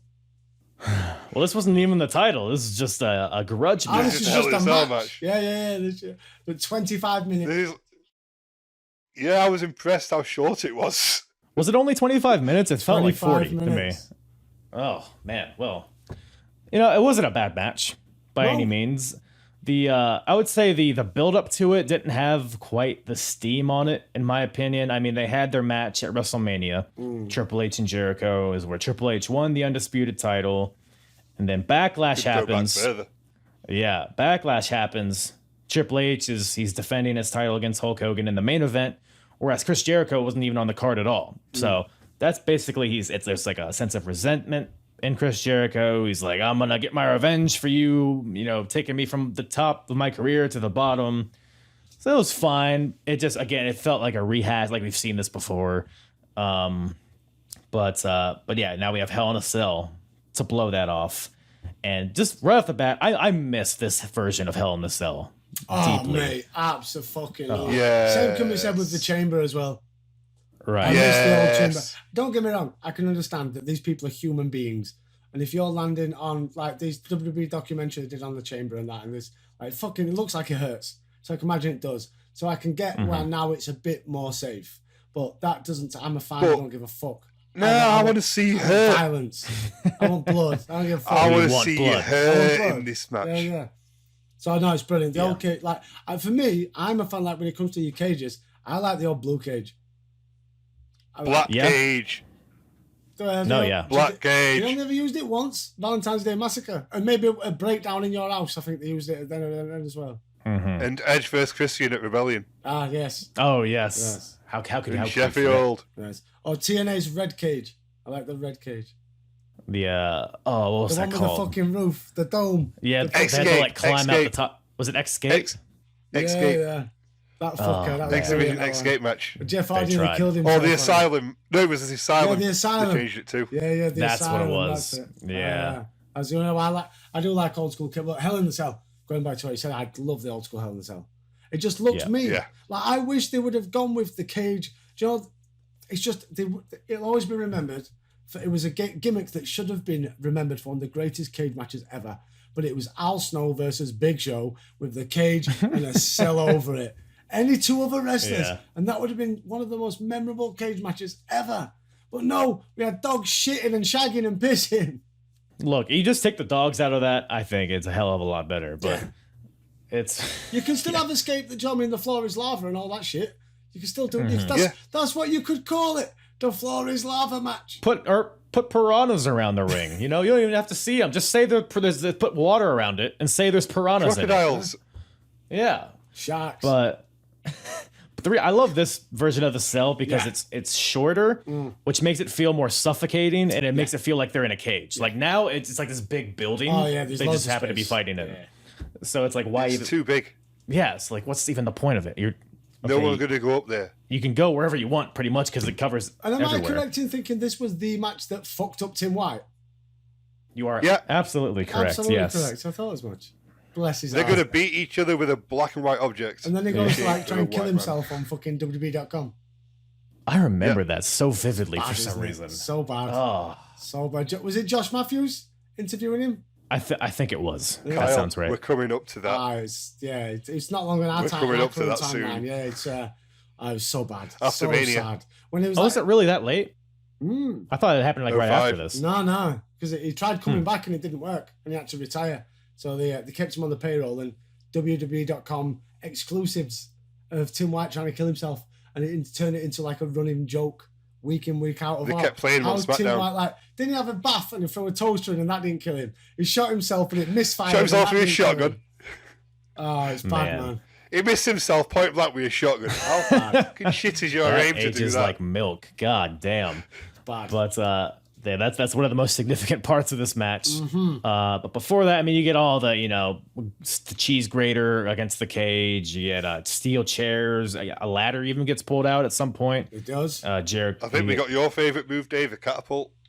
Oh, loves a good catapult. That's what I know about him. What's an awful wrestling move? It's got to be up there with the worst. Just stop yourself. These yourself. wrestlers, they have the power to catapult people. Disagree because when yeah. a smaller man via does their it to a legs. bigger man, it fucking annoys me. It's momentum. No, but it's bullshit. It's just It's science, fucking okay? bullshit. Let's talk about physics. the chair shot from Triple H to the back of Jericho. That you heard that in different fucking countries. Brutal. I heard that Ouch. twice. At least it Fucking wasn't to the head, ouch. you know? And the bulldog onto Yeah. the edge of the ladder. That was another one that made me go, ooh.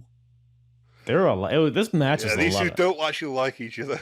Yeah, You can it tell. just felt like nothing was too spectacular, but everything felt like it hurt a lot. It was Yeah. just, but it was It kind was of snug. snug. It was a Everyone- constant, just Even Tim Yeah, then White, he- when he took that bump off the ring apron, snug. smashed into the wall. If that cage wasn't there, he would have gone to the fucking fifth row. Oh, yeah. But yeah, I think it's Jericho. He gets whipped into Tim White, who's on the apron, and he goes smashing into the cage. He's all busted open. Busted. It's his shoulder, Tim never White recovers, is trying to rare. kill himself. That's a rare sight. Ref getting a... Yeah. Are we saying that the just- ref did a blade job? I don't know, man. I said getting busted. Because he landed shoulder first. Yeah, I feel like you don't go face first into a mesh and No. start bleeding. I don't know. Did Tim White do a blade job? I would guess so. He went for business for himself. Just in case. But yeah, so other referees come in. They get bolt cutters and cut their way into the cell to check on Tim White. Key. They've not got a key. Tim White has the key. You only make one key. Why are you gonna make a bunch of keys, right? So they have to bolt cut their way in. It's like all of the refs. It's like 12 referees that get in there. They check on Tim White. And while all this is happening, Triple H hits Jericho with the sledgehammer to the head. But there's no ref to make the count. So eventually Jericho, he like kind of slithers away through the door. Because remember, the door got bolted open and now Jericho can kind of escape. Yeah, defeating the purpose of the cell. Yeah. But so they fight to the outside. They fight towards the announce tables. Jericho tries to give Triple H a pedigree through the Spanish announce table, but Triple H counters with a DDT. And so through the announce table, and then Triple H goes to the timekeeper's table, I believe, and pulls out a barbed wire 2x4, which I guess has just been chilling there all night. Nobody Mick asked any Foley questions. left it from fucking 3 years ago. That's long-term storytelling right there. But so fucking Triple H has this ridiculous 2x4 wrapped in barbed wire. Yeah, weren't under ringer out. Yeah, no, that'd Who be leaves it ridiculous. there? Probably Triple H, if I had to guess. Makes it. Stephanie's making them Right. at home. What else you doing? Babe, take this to your dad. Tell him to hide it at ringside. But Jericho sees this and he's like, oh shit, I can't just run away. No, I have to run to the top of the cell. So Jericho climbs to the top of the Hell in a Cell. Triple H chases after him with this 2x4 wrapped in barbed wire. He climbs to the top. On He a little throws bracelet. he throws the board on the top, but stupidly because Jericho's able to just get it, and he tries to attack Triple H with it, or he does hit him with it, right? I believe. Mm-hmm. So they're all fighting on the top of the cell. Mike Chioda, because Tim White's out of it, obviously. So Mike Chioda, the trooper, climbs the cell because Why somebody is has that Play so on late? him. Fair play. Fuck it. I need to He be up climbs there. pretty fast. He's pretty I fast definitely climber as these well. days I'd just call it from down at ringside. I mean, he could have. I think even in the video games, like the ref will just stay in the ring. Yeah, just call You're it like from fighting down up there. top. Yeah. Just kind They'll of. just see a tap come from the cage. Look, you have no better visual of their shoulders than from Mhm. underneath. So it's like, but yeah, Chioda gets up there. So they're all fighting on top of the cell. It's just a crazy visual. Triple H goes for a pedigree, but gets backdropped. And I think everybody was like thinking he was going to go crashing through the cell, but only Mick Foley does that apparently. Mm-hmm. Then Triple H grabs that 2x4, hits Jericho in the head with it, only for a 2 count. But Triple H is able to finally hit a pedigree on top of the cell for the win. So Triple H wins in a it was a bloody one for sure. It's brutal. Absolutely. So absolutely. I think it made sense for Hunter to win. Absolutely made sense Yeah. because we're still on the comeback trail sort of thing. I think Yeah. we're Looks still- like he spent a bit too long in sunbed there. Yes. Yeah, but Like someone ordering extra crispy Hunter's chicken. is there any greater visual than Triple H bloody to fuck celebrating on top of an Hell in a Cell? What a visual! Yeah. You would think that would have closed the show, but No, if the We world got some title better would have been stuff. involved, then Triple H would have made sure it closed the show. But Yeah. HH's stickies around, so HH has got the power at the minute. Yeah. yeah. That booking don't work for me, brother. Yeah, 2002 Triple H before He Evolution doesn't have was the kind pull of a... yet. He doesn't. He's not fingering Steph yet. He doesn't have the pull. Oh, he's fingering her. They're He just is? not legally fingering. Yeah, Vince doesn't Yeah, know yeah. about it. It's not Living on in paper sin. yet. But It's still on the yeah. storyline. Yeah, shit. Stephanie got like fired or something, but then she comes back a few months later as the GM. That's and it. That's pretty much where you guys started. Yeah, when Steph is hot as fuck. I would, yeah. I'd take her for a nice seafood dinner. But so how do you transition from that brutality? Well, we go backstage, and Kurt Angle is still running away from Running Edge. The away. cardio in this man. I mean, this guy's been running for gotta be 40 minutes at this point from Edge, and then he like he runs by the makeup chair lady, and he like puts on the what do you call it, the cover, the for when you're doing makeup, and he puts on like a wig, and so he's hiding from Edge basically, and we're doing it in a very Naked Gun kind of way. But so that's still happening. Edge doesn't catch him. That happens later because we're still dragging that out. I got master disguise Kurt Angle. But He is. it's like, you name me another hair versus hair match where they've dragged out the hair cutting element of it. We're now into its third segment. No, we got to add in this Pink Panther bullshit of him trying to catch Madness. Kurt Angle. But then, as if that's not ridiculous enough. We go to the world.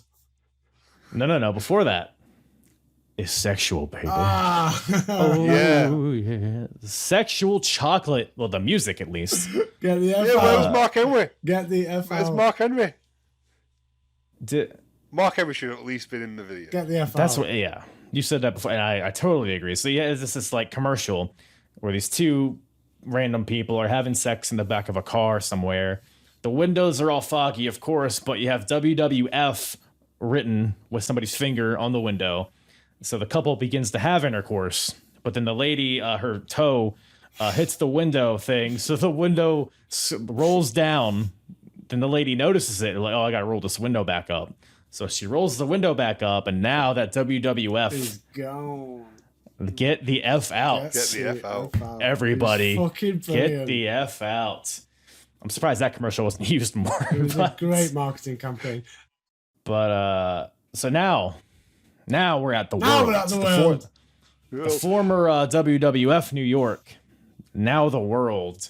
Don't know if it was because of the brand change or what it is, but now it's the It will world. be. It'll be because it them pandas. It'll soon become trash. Yeah, it will very soon, Yeah. but not yet No. because now we got main event Maven Yeah, buddy. on our screens, ladies and Yeah, gentlemen. my Let's hero. go. My fucking hero. I don't know the words to this theme song, but No one does. but he's on a date with Tori Wilson. Yeah, buddy. My hero. Oh, What a man. So, Joe, this whole like Tony Wilson Maven angle is fucking brilliant because like a bit further on from this, Maven breaks his leg, and they have a segment Yeah. in the hospital where Tony Wilson goes to visit Maven in the hospital with a banana, and Maven's like, "What do you want?" And she's like, "I know. you're Are caught. you 3 hours?" Oh. Sex. Anyways, Oh, wrestling. so Maven and Tori are at some sort of table. There's this big ass, like, I don't know, margarita it looked like, in the middle of the table, but they're still drinking champagne. So I guess they're alcoholics as well. So they're talking. He's just and, trying to get a drunk, isn't he? I guess. Yeah. And Tori's going on about, because we're off the heels off of the Tajiri thing with Tori. How Tajiri made her wear like a geisha outfit, this robe, Which and he he was never did, abusing her. really. He only did to the butt end. He used to she could wear what she wanted. She remembers the short time. They were together for a long period of time, them two fuckers. Yeah. Yeah, they were there from start of invasion. Pretty No, much. yeah, that was very long time. But then all of a sudden, Tajiri had to change her heart and started acting like a dick. So Maven's kind of like the white knight in this whole thing. And so they're talking about that, and Tori's like, "Oh, I'm so glad I don't have to wear that geisha outfit anymore. Now I can be free, and I can just wear We all nothing are. at all if I want to." We're all glad about Maven's that. acting as well. He's next level. He's fucking. You don't like why his is he his never? spit Why take? was Maven not in the Marine? He should have been. I hope if they make With it. them eyebrows, absolutely. One Them day he eyebrows will. are for Hollywood. Disgusting. He should have been in the Marine. Well, now Maven looks like D'Lo Brown does here, so kinda, but Kind of, yeah. yeah. So we have that. That happens for some reason. Gotta get Maven on the pay-per-view. That's what people pay to see, anyways. Man event Maven. The guy who eliminated the guy challenging for the world title. Just a few months ago. Now he's still on TV, I guess. And unfortunately, like you said, he breaks his leg, and I don't even know what happens. He's out for a while, right? Yeah, and then I don't he even gets remember. drafted to Raw. Yeah, but And becomes the true main event Maven. exactly. But how do you follow up a Hell in a Cell match? You look so good to me. Good to me. Billy and Chuck, the tag team champions, are defending their titles against Rikishi and a partner of Vince McMahon's choosing. And who does Vince McMahon choose? The stylist of Billy and Chuck, Rico. Makes perfect sense. So I'm watching this. I'm like, why is Vince McMahon trying to screw over Rikishi? I don't even know if they explain it on this show, but I know it's like on a SmackDown after this. They're like, I don't feel like I remember neither. I don't remember. I'm trying to. When I was watching it, I was trying to think, why doesn't Vince like Quiche? And I'm like, does this go back to the 6-man Hell in the Cell at Armageddon back in 2000? So not quite that far, but it goes back 6 months ago. 2001, where before that when Vince kissed Rikishi's ass. Yes, absolutely. Rock. That's the logic. So 6 months ago or so, it wasn't even Rikishi's fault. I mean, The Rock shoved his head into Rikishi's ass, and now Vince up in there. He all of a sudden remembered that, and now he's pissed at it. So now he's going to try to screw over Rikishi by assigning Rico as his partner. But joke's on Vince, because, I mean, the match is what it is. It's like, I don't know, a 2-minute match. But ultimately, Rico, he tries to kick Rikishi, his partner, because he's aligned with Billy and Chuck, obviously. But he accidentally kicks Chuck, and Rikishi super kicks Rico, gets him out of the ring. And Rikishi takes advantage and pins Chuck. So your new tag team champions are Rikishi and Rico. And Rico fucking loves it. Loves it. At least he pinned Chuck. Deep down inside, Rico's loving life right now. It's fucking brilliant.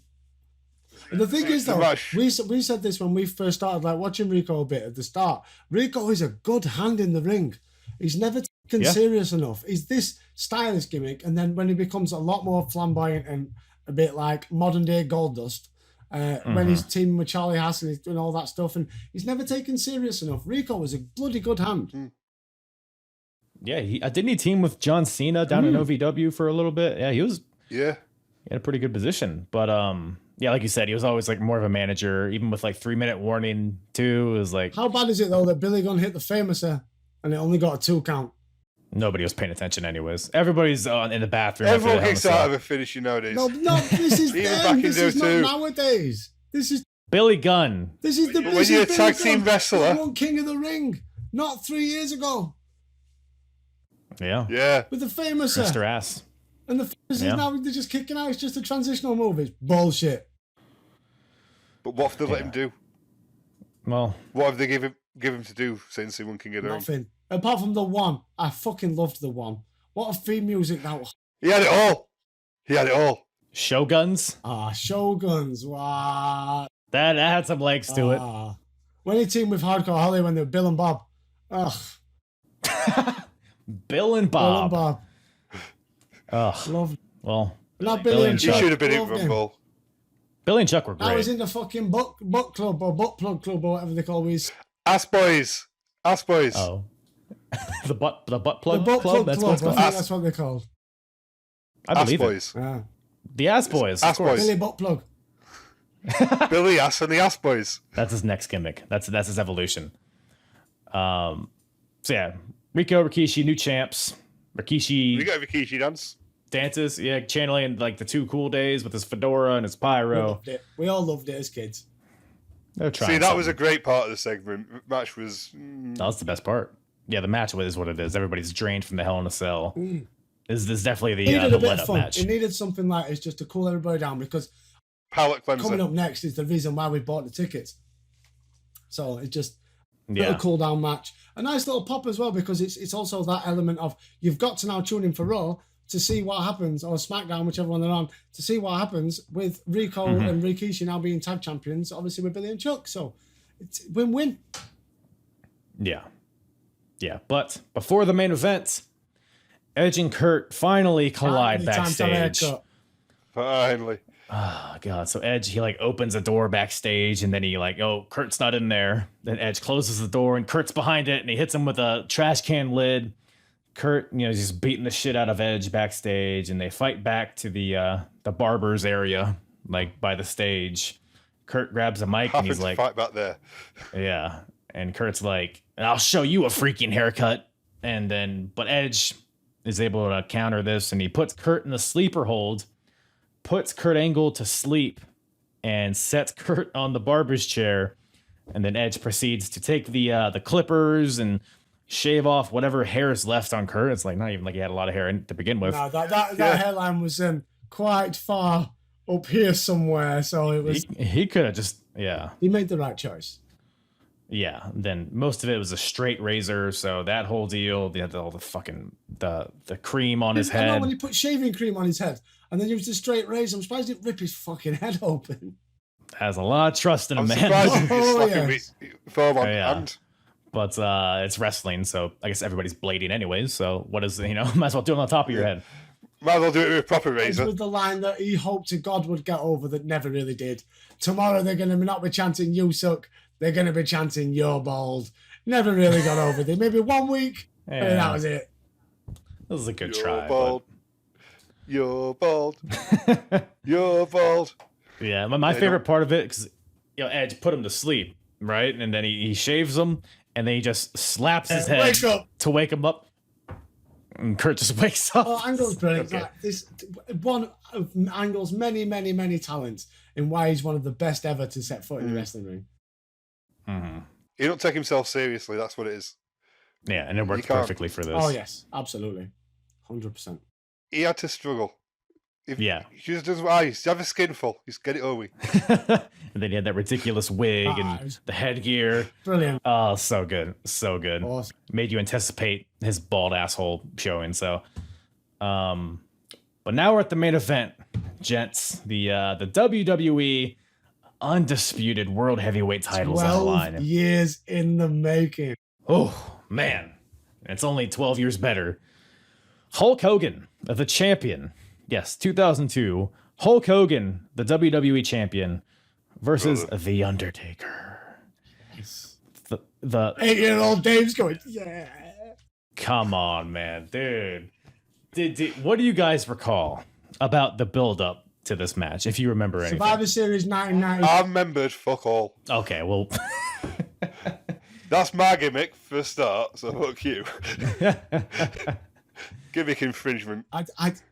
I remember a 48-year-old man winning the world title triumphantly, and I didn't understand why. Hulkamania's running wild. Surprisingly, Undertaker is 11 years younger than Hulk Hogan right now. Taker was coming into this match at 37 years old, where Hulk Hogan was 48.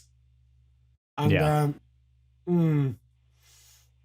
it was something, but at least the build-up justified this main event because Undertaker, he won the #1 contendership at Backlash, the pay-per-view before this. That's when he beat Stone Cold, Ric Flair. Tying Hogan to a motorcycle at some point. Yes, but before we get there, you know why he did that is because Hogan, he stole Undertaker's motorcycle from him, drove it to the ring, and they had like a little promo back and forth. But then Hogan, this is the whole deal where Hogan was supposed to take the motorcycle and chase Undertaker backstage. But I don't know if you remember this, but Hogan didn't know how to fucking move the motorcycle. Or didn't know how to start it or whatever it was. So it took 5 minutes for him to get going. And then they do this whole angle where, Hogan's riding the motorcycle backstage. He's looking for Undertaker. Can't find him. So he drives the motorcycle and parks it in front of a Mack truck, which Hogan, I don't know if he has the keys to this truck. Is it his truck or are the keys just in the truck? Somebody leave them? Don't know. But Hogan starts the engine of this truck and runs over Undertaker's motorcycle with it. And Undertaker's none too pleased with this. So what does he do? Well, he comes back and he hog ties Hulk Hogan with, I believe it's Hogan's motorcycle. So Taker pretty much takes his motorcycle and hog ties him and drags him all across the arena. What a time. What a wrestling. Am I right or am I wrong? Wrestling. Gang? And Taker's bike still selling the injury. Yep. His bike is a pro. Taker walks. Yeah, because he only has one bike. Yes. Yeah. But yes, Taker walks to the ring, and this is the debut of his new music. So he had Rollin' all the way up till the week before this, but now he has the generic Jim Johnston music, which is fine, but without the lyrics. It wasn't Limp Bizkit, But Taker comes out. He's wearing Hogan's weight belt. He has the goofy yellow belt around his waist. But yeah, this match was when I think of this match, bad. I think for me there was so much nostalgia coming into this because, like I said, you've got the throwback to '91. Like even JR references Survivor Series '91. You got a lot of history. This is two of the biggest characters that's ever been in WWF, ever. Yeah, but not at this time because you've got a man that's nearly 50 that can't move, that's got a bad knee, and you've got Undertaker. Oh, this gimmick, especially at this point in time in this gimmick. I don't know. He wasn't the Undertaker. The character was bad, but he wasn't the Undertaker that could like carry or help carry a good match. So it was destined to be bad. And your main event, they give it just over 10 minutes. It was 10 minutes far too long. It wasn't great, was it? And the fact that Vince McMahon had to get involved just to try and you gotta have some pizzazz to it. It was. Yeah, I feel like the running order of this pay-per-view could have been done a whole different way. Mm-hmm. Yeah. I don't know. What do you think about it, Michael? You've got Taker as the young up and comer in this one. Yeah, he's fighting from underneath for sure. But I'm gonna say this though: this match was a hell of a lot better than Hogan versus Triple H. Oh yeah. I don't know if you guys really, if you've seen that recently. The Backlash match. Yes. Because that match went on goddamn 25 minutes. It's and Triple it was H. nothing. It's a clause in his contract. He has to go 20 plus. He has to have the longest match. Yeah. He's just working the leg of Hogan the whole match. It was boring as shit. This one was at least like entertaining for the most part, even though it wasn't technically smooth. I think the element, because it was short, you're not going to get a wrestling match, are you? You're not going to get a technical masterclass. But I think because it was that short, they did fill in a lot of action in that 10 minutes. Yeah. There wasn't many times to like stop and pause and be bored. It wasn't a boring match, but it wasn't great. I thought it was. I was not. I was bored shitless watching this. Really? After the Hell in a Cell, it's kind of tough. Hogan for not jumping it for that close. Dude, that shitty ass. That's like a legendary. It's just botch of a choke slam as well. Fuck me. It was that much of a botch. It made it into one of fucking video games. Yeah. Oh yeah. And they gave it to Hogan. Yeah. Yeah. It was just. I think that spot alone was like where they realized, wait, maybe we shouldn't have Hogan as champion. Yeah. Because they were going off that momentum from WrestleMania, where Hogan, everybody in that arena was chanting for Hogan. So Hogan. Oh yeah. And can we talk about that fucking network theme for Hogan? I'm gonna be honest, I like it better than the one he actually used. You preferred that to Hendrix? Yeah. At least the song that Hogan used. I thought it was pretty cool. It was very 2002 WWE. Every 2002 WWE theme song kind of had the same like couple of riffs. But exactly. It is. At least Hendrix was different. Was it actually Hendrix or was it like a knockoff? Yeah, it was. Okay, maybe I need to go back. I haven't listened to it in a while. Maybe I'm wrong. But... I liked his WCW theme, so you can both suck a dick. The I'm American made. That one. Oh. Legendary. But yeah, the match is what it is. Eventually, so Hogan hits a leg drop for a 2 count, which is like unheard of at this point. Undertaker kicked out of the immortal leg drop. That's for sure. But Undertaker did. Hogan tries to whip Taker into the ropes for another big boot leg drop because that's all fucking Hulk Hogan can do. Absolutely. But this time, Undertaker counters with a DDT.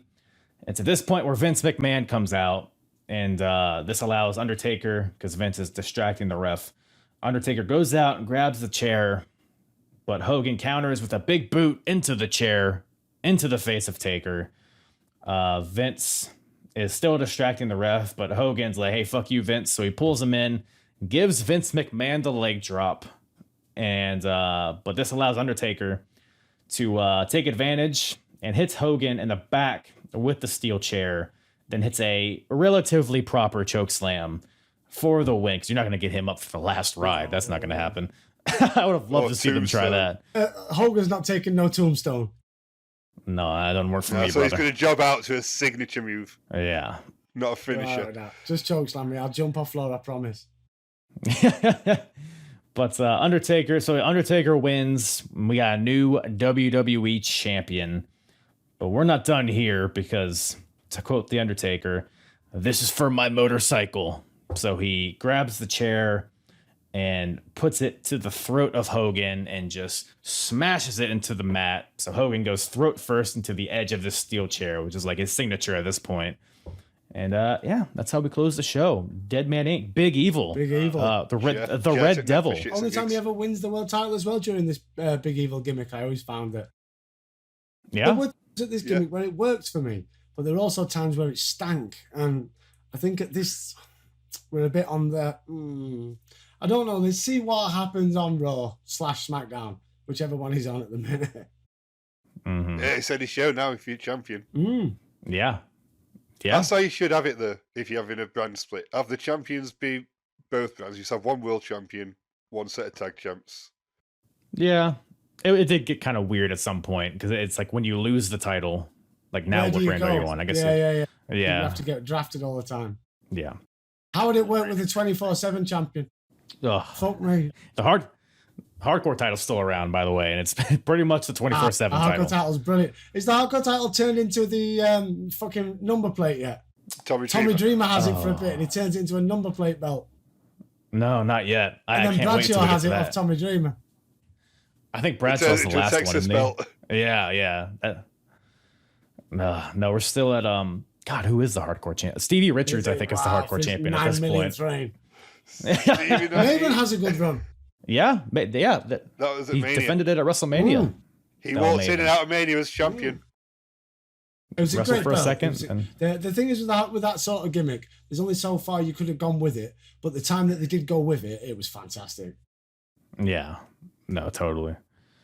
I love how we've got onto talking about the hardcore title at the end of the WWE title match. I mean, that's the main takeaway of Judgment Day. I mean, if there is one, that there's no hardcore title match. The main takeaway of Judgment Day 2002 is Steven Richards is your current hardcore champion. As we have Hogan and Undertaker close out the show, we need more Stevie Richards. Absolutely. I think that's it. But that brings the show to a close, guys. Any other thoughts on Judgment Day or this time period as a whole? I think the time period is very much in transition, isn't it, Joey? Yes. What next? The competition's gone. Everything's going? over now. We've bought everybody we need. We've got a roster full of gazillions of bodies. What now? What next? And what next is the next fucking big thing. That's what's next. They felt so lucky to have Brock Lesnar right now. Yeah, and they don't realise it. Makes it so exciting to watch Raw. Yeah. I think, Steve Austin. Imagine if Brock would have stuck around whilst Batista was building. Could have been good. Could have been some good shit, pal. SmackDown's main event of like Taker, Brock, Batista, Booker T, Kurt Angle, Edge. Yeah, Joy. What's her name? Joy Giovanni. Joy Giovanni. That is what it is. What a Amy Weber. Big Show getting tranquilized. Isn't that getting laid? Yeah. Yeah, by Joy. Big Show. Like he gets some hot women. Big Show's just happy to be on TV at minute with Joy. I do not envy I'll you never guys get watching that. bird this fit again. Yeah, absolutely. Man, well, this is where you guys are at. Ruthless Aggression. This is kind of you could argue that this is kind of the beginning of that era. Yeah. But listeners, if you are into that era of wrestling and you want to hear a podcast talk all about it, I recommend the Ruthless Aggression Era Podcast. Tell everybody where they can find you, where they can listen to you. As Kyle said, if you like the Ruthless Aggression, at RA Era Podcast, Ruthless Aggression Era Podcast, and all your social media platforms, all your podcast platforms. We aim to decipher and dictate the entire Raw and SmackDowns, velocities, heats, pay-per-views, side documentaries, DVDs, any old bullshit that's linked to the Ruthless Aggression Era. Myself and Mike are going to aim to talk about it. We've just done Royal Rumble 2005, which is a first experience for us. We did a live 3-hour watch-along. Yeah, that was fun. Which, my God, at the end, I had enough. That's tough, yeah. And we've also got Patreon as well. At our Era Podcast. Plug. Yeah, so if you like us and you want to support, listen to what he said. We're watching all the Triple H pay-per-view matches from the start of his career to his last pay-per-view. Yes, Hunter Games. The Hunter Games. every single pay-per-view match of Triple H. And we've just done King of the Ring, which it's a hard one watching New 97. Generation Wrestling. Which year? King of the Ring 96. 97, sorry. 97 when he wins. Okay. Oh, okay. So we're about to watch SummerSlam next. Ooh, is that the Mankind one? Match versus with Triple H Mankind. in the cage. Oh, okay. I was thinking of 98. I think that's his ladder match with Ah, Rock. mate, I can't wait to get to that. That's It's a sweet little ladder match. Great feud. Great feud. Yeah. Man. So, yeah. Well, That's us. that's us. Follow us and, on Twitter. I'll say hi back and call you a knobhead. Man, plugging everything. Who's in the butt plug now? Huh? Hardcore Holly. Once again, thank you to Dave and Michael from the Ruthless Aggression Era Podcast. Thank you guys for joining me on this episode. Such a good time as always. Check us. They've had me on their show a few times actually to cover some Velocity episodes in their timeline, which we talked about a little bit. So go check them out. Go check out those Velocity episodes if nothing else. But like I said, the Ruthless Aggression Era Podcast, wherever you listen to podcasts, and on YouTube as well. Good group of blokes over there, so show them some love. And yeah, and for me, apronbump.com for all of my full episodes. You can find all my social media there as well. At Apron Bump on Twitter is where I'm mainly found nowadays. And yeah, that's about all Daddy has for you today. I have no jokes. Sometimes you just have no jokes. Judgment Day. All right, let's workshop this, right? Let's see. Judgment Day. All right, here we go, right? Don't worry, I'll edit this in post. Well, thank you guys for listening. Hope you don't judge me for some of the content that we spoke of in this episode.